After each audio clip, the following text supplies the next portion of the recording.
Bom dia,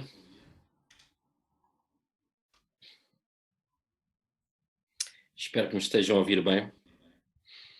Eu, eu hoje estava com muita esperança de poder estar convosco. Como vocês sabem, no passado mês de dezembro, a missão na Lisboa Antiga teve de alterar os dias dos seus encontros precisamente para sábado de manhã, desculpem, para domingo de manhã, precisamente por causa das restrições que a pandemia nos colocou. Então não se pode sair à rua depois da uma, em Lisboa, e então não tenho tido a oportunidade de estar convosco no mês de dezembro. Então eu estava com muitas esperanças de estar, finalmente, mas enfim, a saúde não permitiu e uma questão de precaução levou-me então a dirigir-me a todos vocês a partir de casa. Então, bom ano, já não posso dirigir-vos a vocês presencialmente, mas bom ano a todos.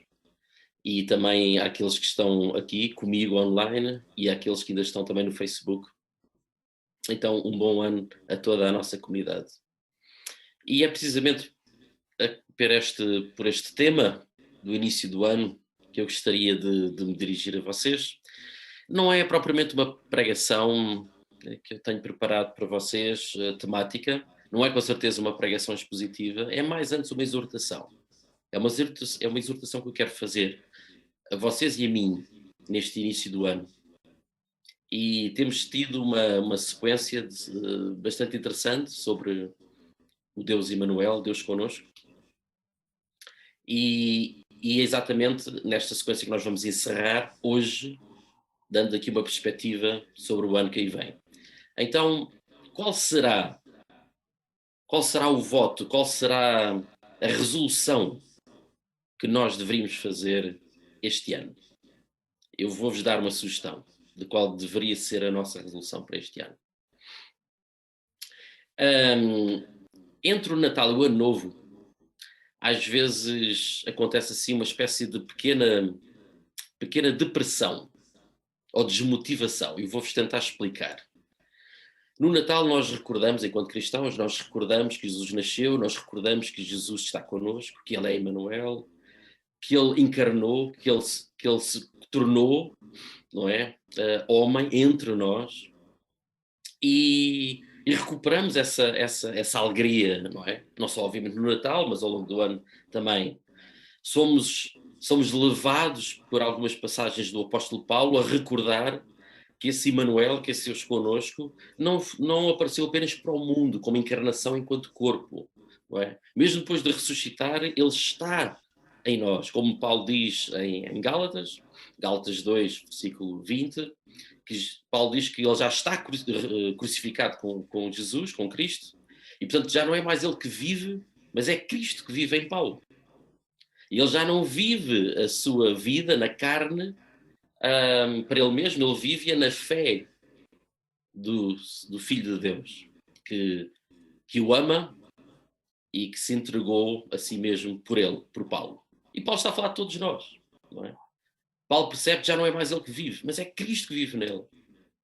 Em 2 Coríntios 5, versículo 17, ele altera ali um bocadinho a ordem e diz que assim, se alguém está em Cristo, nova criatura é. Se alguém está em Cristo, se em Gálatas ele vai dizer que Cristo vive nele, na segunda carta aos Coríntios, Paulo vai dizer se alguém está em Cristo, nova criatura é. Acho que as coisas velhas já passaram, tudo se fez novo.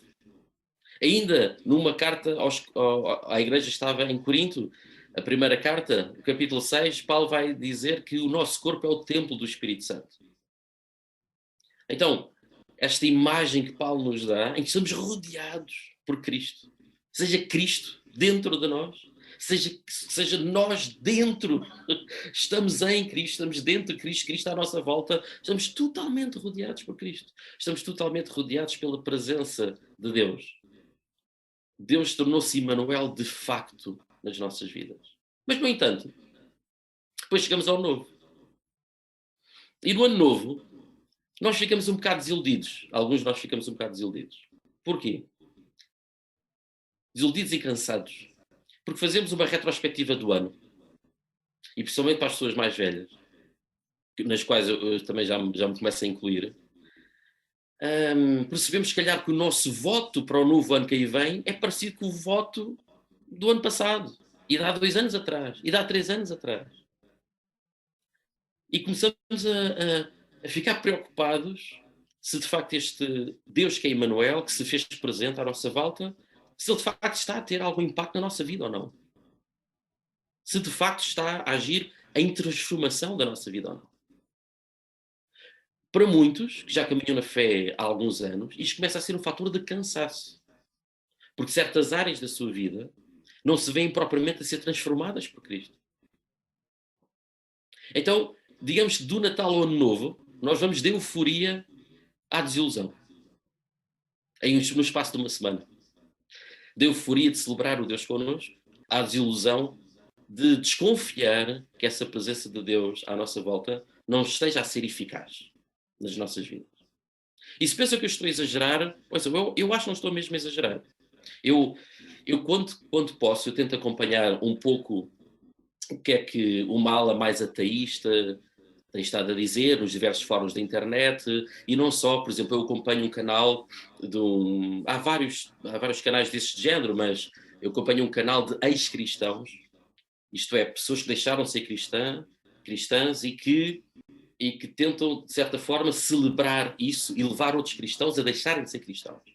Eu acompanho também um canal deste na internet, e se pensam que isto tudo só acontece a partir da Europa, estão muito enganados. Um dos canais mais famosos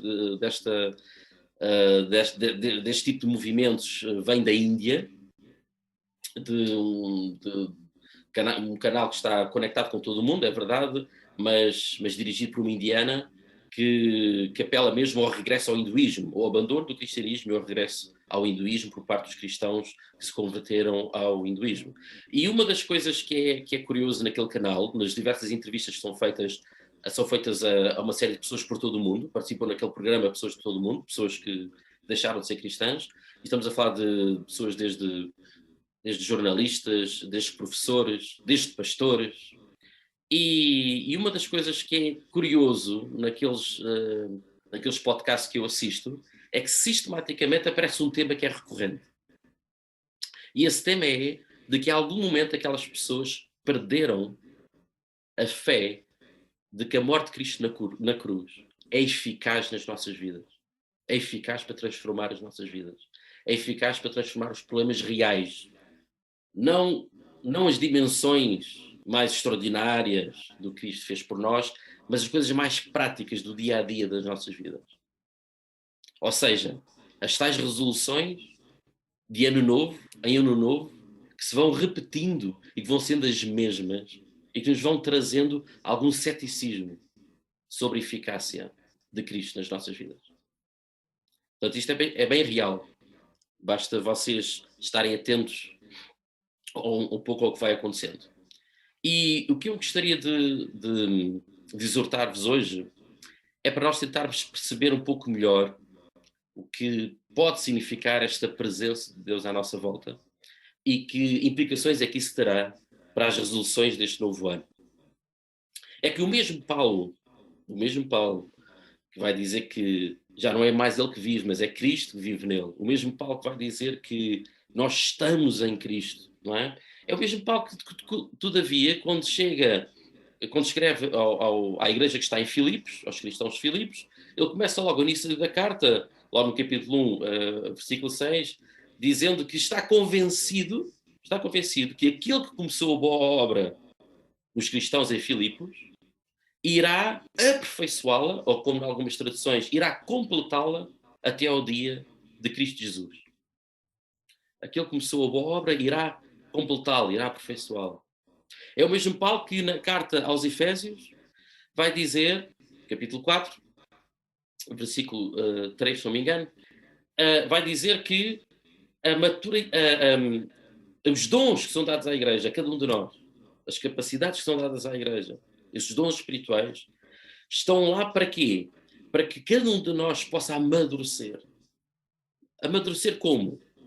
Isto é, possa ficar consciente que há uma medida da estatura completa de Cristo em relação ao qual nós nos vamos aproximando. nós nos vamos aproximando. Então quer dizer que o facto de Deus ser um Deus Emmanuel, ser um Deus conosco, isso não quer dizer que o processo esteja terminado, de todo. Mas não só o processo, porque às vezes nós temos esta imagem de processo muito comum na nossa cultura atual, de que é como se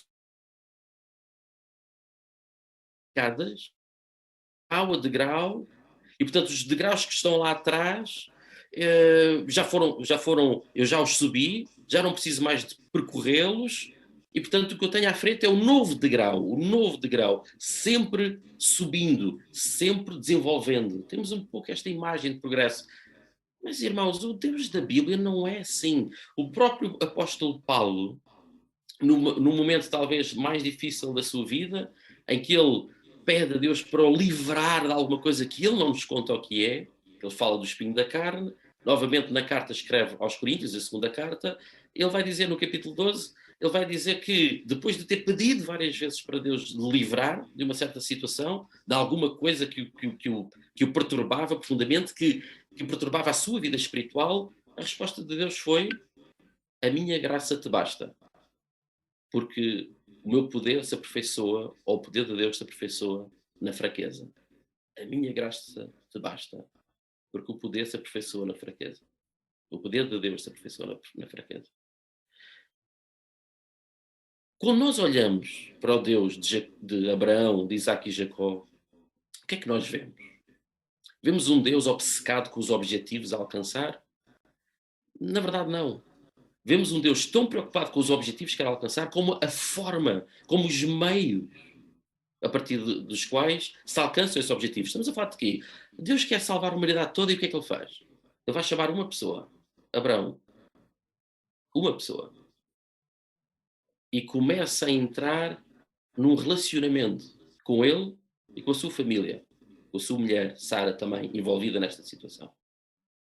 Já são pessoas de muita idade, Abraão e Sara, e Deus espera que eles percorram não só quilómetros, mas também o percurso interior, chamando-os, esperando, Deus esperando pelo desabrochar de Abraão e de Sara, à medida que o chama. Depois nasce Isaac, com todas as histórias que aconteceram à volta de Isaac. Não é? Isaac e Rebeca também, chamados. E no final da vida de Isaac, Isaac enganado pelo seu filho mais novo. E Deus a concretizar o seu objetivo, à espera. Trabalhar na vida de Isaac, da sua família. Depois Esaú e Jacó ficam zangados. Jacó foge, diversos problemas. E Deus a trabalhar com Jacó, trabalhar com Esaú. Isaac a querer casar com Raquel, casa primeiro com Lia. E Deus à espera para concretizar os seus objetivos. E ao mesmo tempo que trabalha com a vida de Jacó. Depois nascem todos os outros filhos, vão fazer as 12 tribos de Israel. Uma série de situações em juízes à volta das tribos de Israel, coisas que não se acertavam, e Deus pelos profetas a orientar para um modelo de organização, e as tribos a quererem a monarquia, e Deus a acompanhar e a trabalhar em cada uma destas situações, etc, etc, etc. Depois toda a história do povo de Israel, e finalmente Cristo. E o que Deus queria era salvar a humanidade. Não é propriamente o modelo mais eficaz, se o único objetivo fosse salvar a humanidade. É que para além de salvar a humanidade, Deus sabe que essa salvação, acima de tudo, vem a partir de uma relação de proximidade com Ele próprio. Tudo aquilo que Yahvé faz, tudo aquilo que Yahvé faz, é para proporcionar uma relação de proximidade entre nós e Ele. Deus não está obcecado com o objetivo. Ou eu até diria que se calhar o objetivo de Deus, mais do que nos salvar, é proporcionar essa relação de proximidade que nos permite a salvação. O que Deus mais quer é que nós sejamos próximos dele. Mas então, Ele não é Deus connosco? Ele não é Deus connosco? Já não fomos, como diz Paulo, já não somos uma nova criatura? Tudo já não passou? Então o que é que se passa? Isto é a mesma coisa, imaginem, por exemplo, uma garrafa de vidro, que antigamente era para levar vinho carrascão, daquele vinho assim que arranha ao entrar na garganta. E era isso que nós éramos, uma garrafa que continha vinho carrascão. E de repente ela é reciclada. Ela é reciclada para dar origem agora a uma bela lâmpada. Somos um ser completamente novo. Não temos nada a ver com aquela garrafa. Uma lâmpada. Aquele vidro foi transformado. Feito uma lâmpada. Só que a lâmpada, para dar luz, tem que ser ligada à corrente. Tem que estar continuamente ligada à corrente. A lâmpada é diferente da garrafa. Nós já somos nova criatura. Mas para que nós possamos ser aquilo que devemos ser nesta nova criatura, nós temos de estar constantemente ligados a Deus. E é isso que nos chama. Deus chama-nos a uma proximidade, a uma relação de proximidade, sem a qual nós não vamos conseguir subir a escada da medida da estatura completa de Cristo. Voltando novamente a esta analogia da escada, temos novamente a ideia de que se eu já subi o primeiro, o segundo, o terceiro e o quarto degrau, vamos imaginar uma escada de 100 degraus, eu vou até ao 50º degrau, e no 50º degrau eu penso assim, hoje não me apetece propriamente estar com Deus. Hoje não. E eu tenho esta ideia errada de que naquele momento em que eu digo hoje não, que eu fico ali no 50º degrau, que é uma ilusão completa. Porque tudo em Deus tem a ver com relação de proximidade. É como a lâmpada. A lâmpada que, se quiser não estar ligada à luz, no dia em que decidir não estar ligada à luz, ela não vai dar luz. Não vai dar nem pouca, nem muita. Ela não vai dar luz. Não há como dar luz. Nós temos de estar ligados à videira para conseguir caminhar ano a ano nas nossas resoluções rumo àquilo que Deus tem para nós. Quando eu estou no meio da escada e decido, hoje não, eu não fico naquele degrau, eu regresso ao início da escada. É como se, no fundo, a cada dia, eu conseguisse subir todos aqueles degraus e vou dormir e acordo novamente. E quando acordo, eu volto a subir todos aqueles degraus. Só que todo este hábito de estar com Deus, à medida que eu vou caminhando, leva-me a conseguir subir os degraus com maior velocidade. E por isso chego ao degrau no qual eu tinha terminado no dia anterior. Mas eu tenho de os subir a todos, a cada manhã. De certa forma, isto parece um pouco esgotante. Alguns de nós podem ficar cansados desta dependência. Em parte, eu julgo que ficámos muito agarrados às metáforas do Deus como juiz, não é?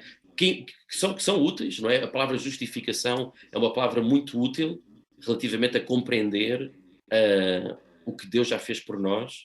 A palavra decreto, não é? O que Deus decreta e que não está nas nossas mãos. Isso são palavras muito úteis, estas metáforas do mundo jurídico para compreender o que Deus é, mas elas são muito limitadas depois para compreender a relação que devemos manter com Deus. Deus não é um juiz que tenha dentro de si um réu e que o declare simplesmente inocente para depois esse réu ir embora à sua vida e o juiz passa para outro processo. Não. Na verdade, se quiséssemos usar a metáfora do juiz para que possa corresponder àquilo que Deus faz na nossa vida, nós teríamos de dizer que o juiz está diante do réu e diz-lhe: olha, tu és culpado, mas eu vou declarar inocente, abrindo as portas da minha casa para tu ires viver comigo. Se fôssemos a metáfora do juiz, era assim que teria que fazer. O juiz está diante do réu e diz: olha, vamos preparar um quarto para este réu na minha própria casa. Ele vai sair do tribunal, ele não vai ser preso, mas ele vai para a minha própria casa. Na verdade, até outras metáforas que nós usamos, e que a Bíblia também usa, para designarmos Deus, às vezes também são muito limitados. É uma metáfora de pai. A metáfora de pai é excelente. Porque entre o pai e os filhos, entre as mães e os filhos, há uma relação, não é? que se entende proximidade. Mas ainda assim esta metáfora é muito limitada. Porquê? Porque, regra geral, a tarefa dos pais para com os seus filhos é educá-los para a autonomia. Ora, a tarefa do nosso Pai Celestial é precisamente a oposta. É preparar-nos para cada vez maior dependência dele. Cada vez maior dependência dele. A percepção de que ele está entre nós é fundamental. Conhecer a palavra é fundamental. Mas se nós não usamos as ferramentas que a palavra nos dá, que a Escritura nos dá, para estarmos na presença dele diariamente, então nós não vamos conseguir chegar à maturidade e à medida da estatura completa de Cristo. Isso não vai acontecer. De certa forma parece um bocado esgotante, não é? A ideia de que a bênção de hoje, ou a percepção de que hoje estive com Deus, hoje as coisas correram bem, isso não é garantia para que amanhã isso possa acontecer. Hoje mesmo, depois de nós sairmos deste encontro, se nós formos cheios do Espírito, se nós sentimos estive diante de Deus, isso é excelente, mas isso não é garantia nenhuma, para que até ao final do dia de hoje nós não tenhamos voltado à estaca zero. E não é garantia nenhuma para que amanhã realmente nós consigamos estar novamente com Deus. E isto parece assim muito esgotante, ter que fazer. É a mesma coisa, sei lá, que alguém que está a estar na universidade e que cada vez que tivesse a fazer um trabalho para uma disciplina, tivesse a fazer os trabalhos de casa desde a primeira classe, desde o primeiro ano. Parece uma tarefa demasiado gigante para nós queremos percorrê-la, não é? Mas é assim. Nós temos de voltar a cada dia. Temos de voltar a fazer os trabalhos de casa desde o início da escola, nesta caminhada com Deus. Na caminhada com Deus não há estatuto. Na caminhada com Deus não há consolidação. Isso não existe na caminhada com Deus. Não há consolidação porque tudo em nós está na dependência da presença de Deus. Tudo. Tudo aquilo que nós já alcançámos no passado. Tudo aquilo que nós já sentimos com Deus no passado. Tudo aquilo que em nós já foi corrigido no passado. Tudo isso só aconteceu por causa de Deus nas nossas vidas. E, portanto, não há nada que possa ser permanente como que carimbado. Não há nada carimbado. E, de certa forma, não há grande diferença entre o acordar de alguém que inicia os primeiros passos na fé, e não sei se aqui entre nós, no Facebook, ou presencialmente na igreja, não sei se alguém esteja até há pouco tempo a ser intencional nesta coisa de se ser cristão, de se ser discípulo de Jesus. Mas, de certa forma, não há grande diferença entre o acordar dessa pessoa e o meu acordar. Já estou nisto um bocadinho há alguns anos. É igual. O profeta Jeremias, quando ele diz que a graça de Deus é a razão pela qual nós não somos consumidos, mas a misericórdia de Deus se renova a cada manhã, não percebemos as implicações disto. Porquê que as misericórdias de Deus se renovam a cada manhã? Porque o pecado se renova a cada manhã. O pecado renova-se a cada manhã também. Também. E por isso é que a misericórdia de Deus tem de se renovar a cada manhã. Estamos a estar sempre conectados a Ele. A resolução deste novo ano não é fazer uma coisa a mais nas nossas vidas. Não é, agora sim vou subir mais um degrau. A resolução deste novo ano é, eu quero estar na presença de Deus 24 horas, 7 dias por semana. Não é por acaso que Paulo exortava os Tessalonicenses para orar sem cessar. Orar sem cessar, com certeza não é parar tudo aquilo que nós estamos a fazer para ficarmos de joelhos e orarmos. Orar sem cessar só pode ser estarmos em diálogo com Deus em tudo o que fazemos. É essa a conexão, é essa a relação de proximidade que nos permite fazer novas resoluções neste ano que se aproxima. Foi um ano dificílimo. esta dificuldade que a pandemia nos trouxe ainda vai continuar pelo menos até a primeira metade deste ano.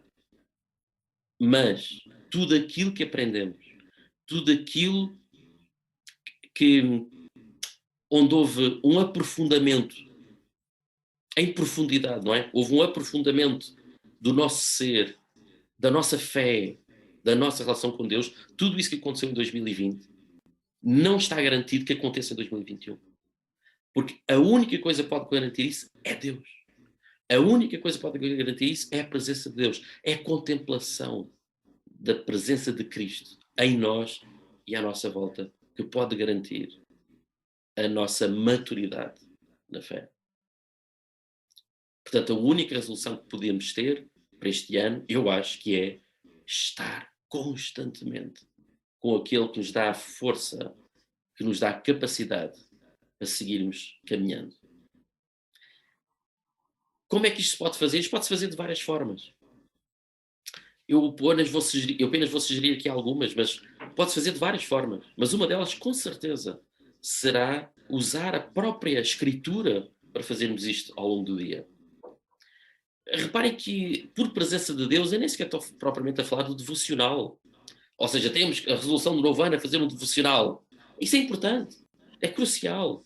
Mas se o devocional for uma espécie de estudo da palavra, onde eu vou ver qual era o original estava em hebraico, qual era o original estava em grego, percebo as nuances do texto, faço uma análise hermenêutica, exegética, isso é fundamental para eu compreender o que está lá escrito. Mas se eu fico por aí, o devocional não permitiu estar na presença de Deus, de todo. Se eu simplesmente fiquei cantando, repetindo as letras da música, porque, porque quem canta seus males espanta, como diz o ditado português, porque sabe bem cantar, porque gosta da sonoridade, eu não estive na presença de Deus. Então, uma das formas de estar na presença de Deus é, de facto, eu parar ao longo dos diversos momentos do meu dia e contemplar Cristo a partir da sua palavra.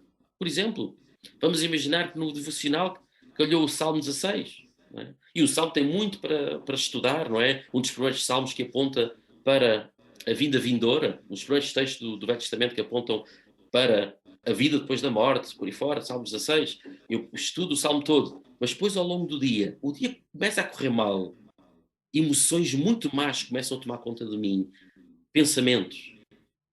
E então eu, por exemplo, foco apenas nos dois primeiros versículos do Salmo 16 e paro o que estou a fazer e digo: guarda-me, ó Deus, pois em ti eu busco refúgio. Guarda-me, ó Deus, pois em ti eu busco refúgio. E vou trazendo a minha consciência para a percepção da presença de Deus à minha volta. E continuo e digo: o Senhor, tu és o meu Senhor. Tu és o meu Senhor. E à medida que vou dizendo, vou tomando consciência, à medida que eu me vou demorando nas palavras das Escrituras, eu vou tomando, vou percepcionando, vou contemplando o Cristo que está ali, à minha volta, na situação e dentro de mim.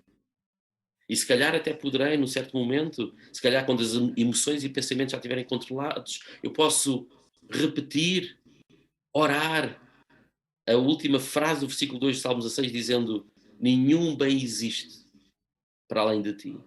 Nenhum bem existe para além de ti. Porque de facto, nenhum bem há para além de Deus. E então, as consequências da contemplação da presença de Deus, naquele momento, começam-me a trazer a paz, começam-me a trazer a alegria que já me estavam a faltar aquele dia.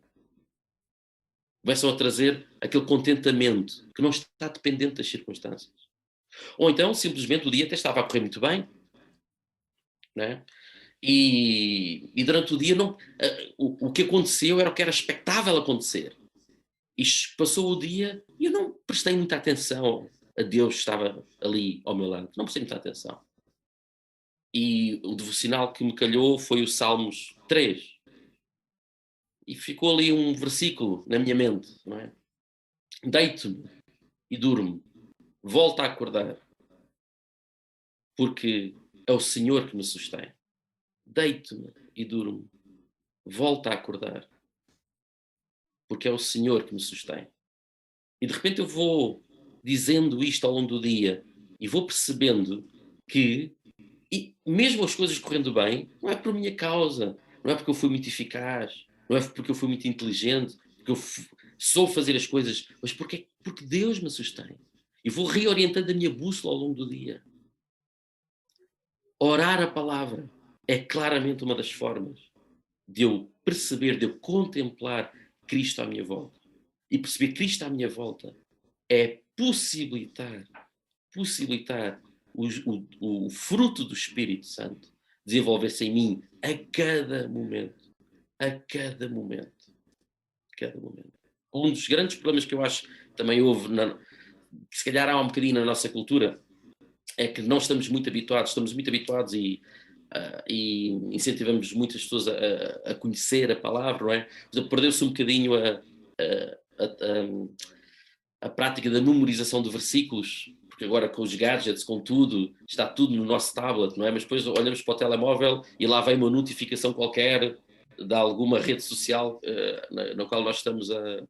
Nós fizemos o download da app e estamos acostumados a usar.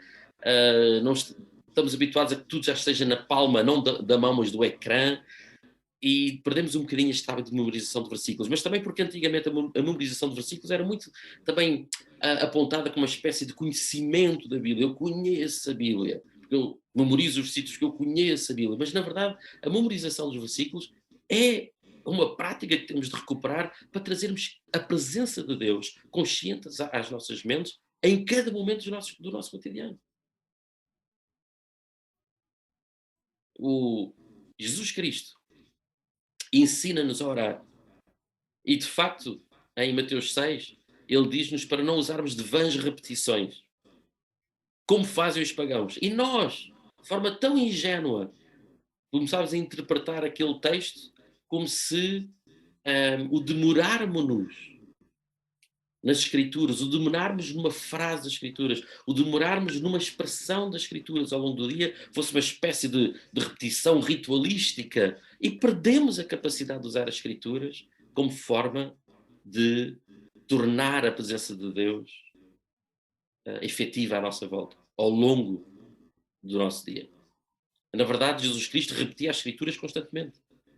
De manhã, quando acordava, e à noite, quando se deitava, ele repetia o Shema Israel.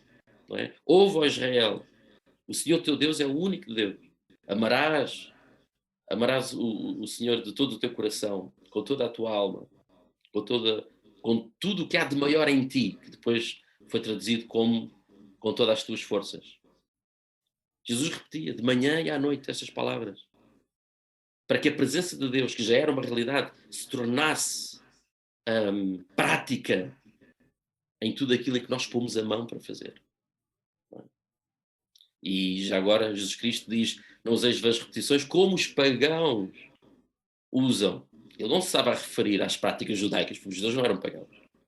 Estava a se referir à palavra batologésete, que é a palavra que lá está, que nós usamos como vãs repetições. É uma palavra que, acima de tudo, se refere a usarmos palavras desconexas e que são repetidas de forma desconexa, sem qualquer conteúdo, como aconteciam em alguns rituais pagãos daquele tempo. Não é isso que Cristo está-se a referir. Demorarmos-nos na palavra de Deus é claramente uma forma de percebermos que Deus é Immanuel, Deus conosco, a cada momento. Que a resolução deste ano seja a de estarmos sem cessar nesta presença. Vamos orar então? E eu ia sugerir nós estarmos um minuto em silêncio, de modo a tomarmos consciência da presença de Deus em nós e à nossa volta.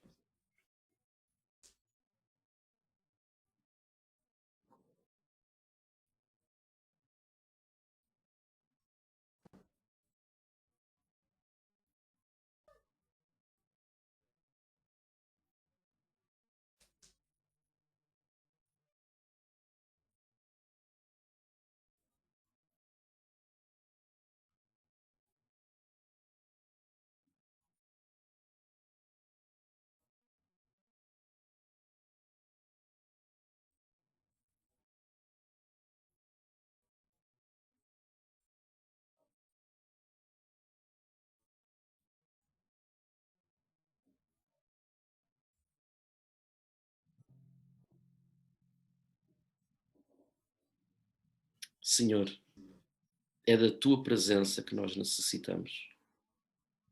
Necessitamos mais da tua presença do que água para beber. Leva-nos à tua presença a cada momento. Obrigado, Senhor, por tu nos transformaste, fizeste-nos novas criaturas para podermos estar efetivamente contigo.